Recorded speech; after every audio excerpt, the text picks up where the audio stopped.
السلام علیکم ناظرین۔ سعودی عرب کے شہری کو ایک دن اس کے موبائل پر ایک SMS موصول ہوا۔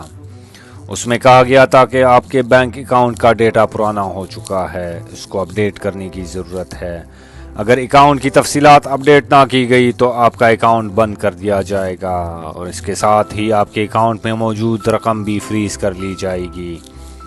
سعودی شہری بڑا پریشان ہوا کہ آخر اس کے ڈیٹا میں ایسی کون سی چیز رہ گئی ہے جس کی بینک کو ضرورت پڑ گئی ہے۔ ملک میں ہر چیز تو ڈیجیٹلائز ہو چکی ہے، لیکن پھر بھی اس کو SMS کیوں موصول ہوا؟ شہری کو موصول ہونے والے SMS میں ایک رابطہ نمبر بھی دیا گیا تھا۔ سعودی شہری نے سمجھا کہ یہ شاید اس کے بینک کا نمبر ہے، اس نے اس پر کال کی۔ کال اٹھانے والے آپریٹر نے اس کو اور زیادہ ڈرایا اور طرح طرح کی وارننگ دینے لگا۔ اسے کہا گیا کہ اس کے اکاؤنٹ میں خرابی ہے، اگر تفصیلات اپڈیٹ نہ کی گئی تو ہیکر اس کے اکاؤنٹ کو ہیک کر کے ساری رقوم کا صفایا کر دیں گے۔ آپریٹر کی باتیں سن کر یہ شخص اور ڈر گیا اور اس نے اپنی تمام تر تفصیلات اس آپریٹر کو بتا دی، یہاں تک کہ اس نے اپنے کریڈٹ کارڈ کا نمبر اور پاسورڈ بھی اس کو بتا دیا۔ اب یہ مطمئن تھا کہ اس نے اپنا اکاؤنٹ محفوظ بنا لیا ہے، لیکن چند ہی منٹوں کے بعد اسے بینک کے آفیشیل نمبر سے ایک اور SMS موصول ہوا۔ اس میں بتایا گیا تھا کہ اس کے بینک سے ٹرانزیکشن کی گئی ہے۔ تھوڑی دیر بعد اس کو ایک اور SMS موصول ہوا جس میں لکھا تھا کہ آپ کے اکاؤنٹ سے ایک اور بڑی ٹرانزیکشن کر دی گئی ہے۔ اس کو چند سیکنڈ کے وقفے پر ایسے اور SMS بھی موصول ہوئے، جب تک کہ یہ بینک کے برانچ تک پہنچتا یا کسی آفیشیل بندے سے رابطہ کرتا، اس کی تمام تر رقوم کا صفایا ہو چکا تھا۔ یہ سعودی شہری بڑا پریشان تھا کہ اس نے اپنا سارا ڈیٹا اپڈیٹ بھی کرا لیا ہے، لیکن اس کے باوجود آخر کون اس کے اکاؤنٹ سے پیسے نکال رہا ہے؟ اسی پریشانی میں یہ بینک پہنچا تو بینک میں اور بھی لوگ ایسی پریشانی کی حالت میں آئے ہوئے تھے۔ ان لوگوں کے اکاؤنٹ سے بھی رقوم کا صفایا ہو چکا تھا۔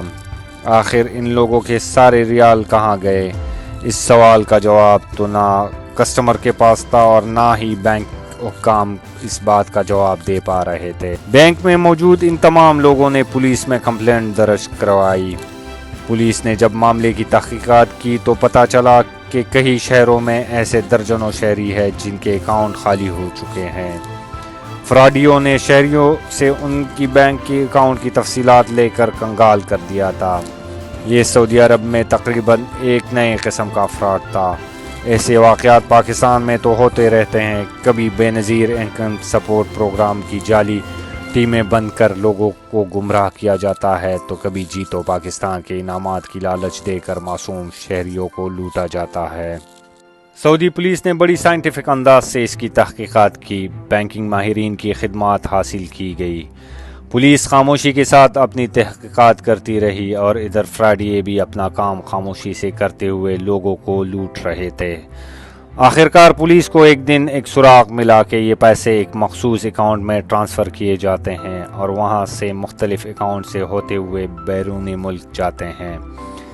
جب ان اکاؤنٹ کی تفصیلات نکالی گئی تو پتہ چلا کہ اس فراڈ میں کچھ ایشیائی لوگ بھی شامل ہیں۔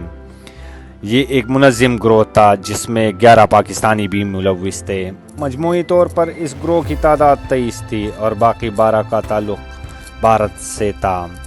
یہ جدہ کے نواح میں ایک پرانی عمارت سے لوگوں کو لوٹنے کا کام کرتے تھے۔ پولیس نے ان تمام لوگوں کو گرفتار کیا تو ان کے قبضے سے 69 موبائل سمز اور 46 موبائل فونز برآمد ہوئے۔ ان لوگوں کو جولائی کے آخری ہفتے میں گرفتار کیا گیا تھا اور سعودی نظام انصاف کو دیکھیے کہ لگ بھگ 1.5 مہینے میں اسی کیس کو نمٹا بھی دیا گیا۔ فراڈ میں ملوث 11 پاکستانیوں کو 7 سال کی سزا سنائی گئی۔